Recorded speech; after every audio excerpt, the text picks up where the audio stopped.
Next topic पढ़ेंगे organisms and the surrounding where they live. Organisms मतलब क्या, अलग अलग तरह के एनिमल्स, जानवर्स, और सराउंडिंग मतलब उनके आजू बाजू का जो भी एनवायरनमेंट है उसके आधार पर वो कैसे जीते हैं उसके बारे में हम बात करेंगे।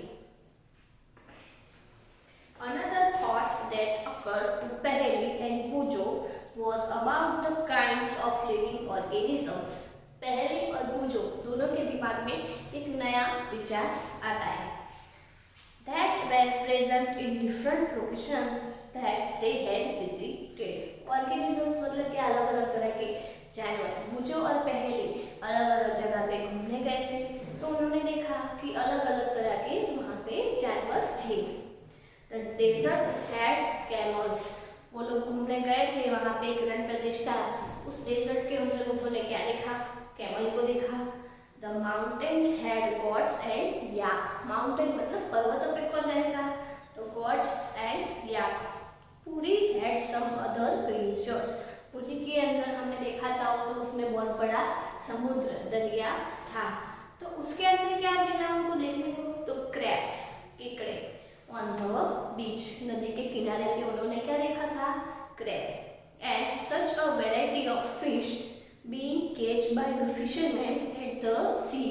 crab and fish दोनों को देखा था।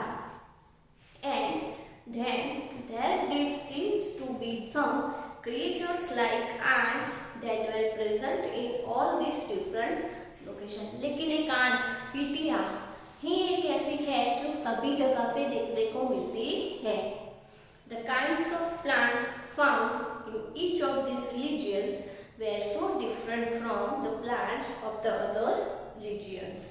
Region का मतलब क्या होता है, प्रदेश, और प्रदेश भी अलग अलग तरह के होते हैं, कोई कोल्ड, कोई हॉट और कोई ड्राई, मतलब हरा मतलब ठंडा, गर्म और सूखे प्रदेश।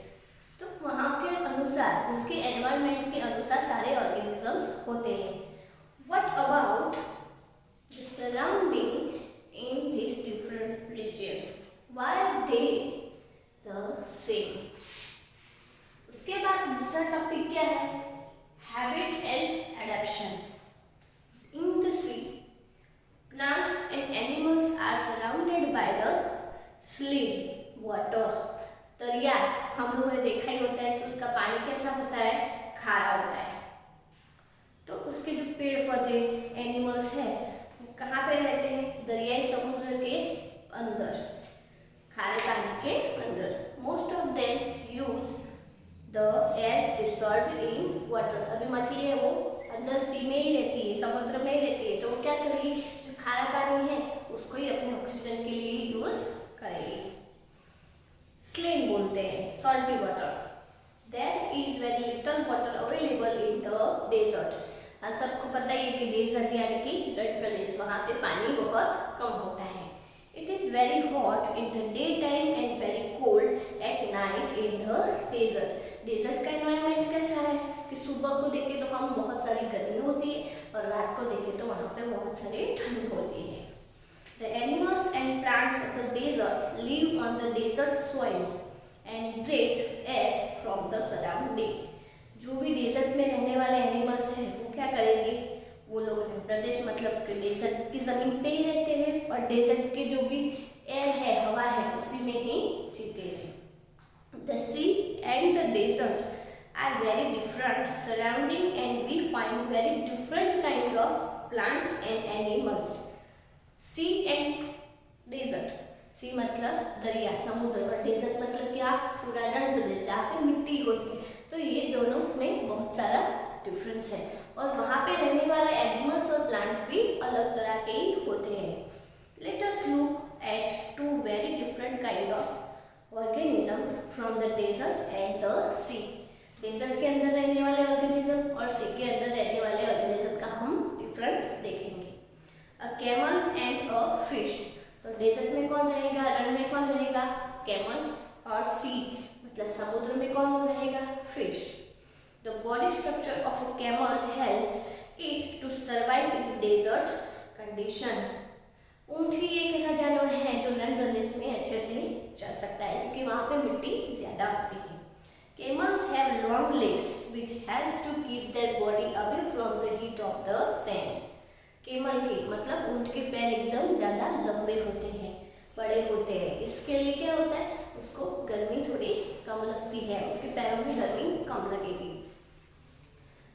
जो जमीन गर्म होती है उसके तलवे बहुत ही बड़े होते हैं ऊंट के, कैमल के, तो क्या होगा कि उसको उस तरह का स्ट्रक्चर ही दिया है क्योंकि उसको डेजर्ट में ही रहना है।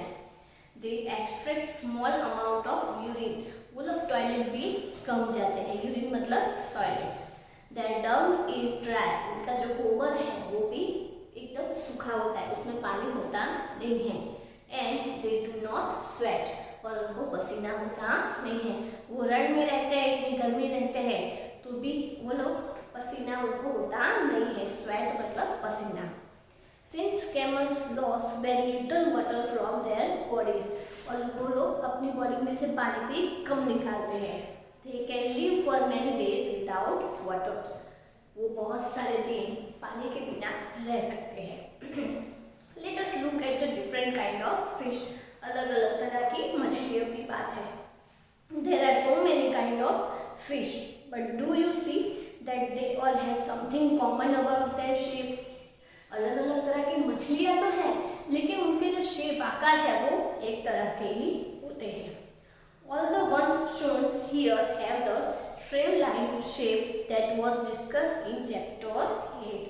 जो मछलियां फिश है उसका शेप कैसा होता है, स्ट्रीमर, स्टीमर देखा होगा एकदम वैसा। This shape helps them move inside water, तो ये स्टीमर जैसा उनका शेप है, उसके कारण वो अच्छे से पानी के अंदर घूम सकते हैं। Fish have slippery scales on their body, उनकी जो ऊपर का भाग है, उनका जो ऊपर का बॉडी है वो कैसा होता है, स्लिपरी, मतलब फिसल जाए वैसा। Their scales protect the fish and also help in easy movement through water, जो ये स्लिपरी स्केल है वो उनको पानी में आसानी से मूव करने में मदद करेगा। That fish have flat fins and tails that help them to change direction and keep their body balanced in water. उनकी जो फिन्स है और उनकी जो पूंछ टेल है वो क्या मदद करेगी, उनको पानी में आगे जाने में, मतलब उनको कोई लेफ्ट डायरेक्शन में जाना है, राइट डायरेक्शन में जाना है तो वो किसका इस्तेमाल करेगी, अपनी टेल का। Gills present in the fish help them to use oxygen dissolved in water. Gills मतलब क्या, चुई, जो मछली के मुंह के आगे के भाग में होता है, तो गिल्स से क्या करेंगे, तो वो पानी में भी जो भी ऑक्सीजन है उसको लेने की कोशिश करेंगे।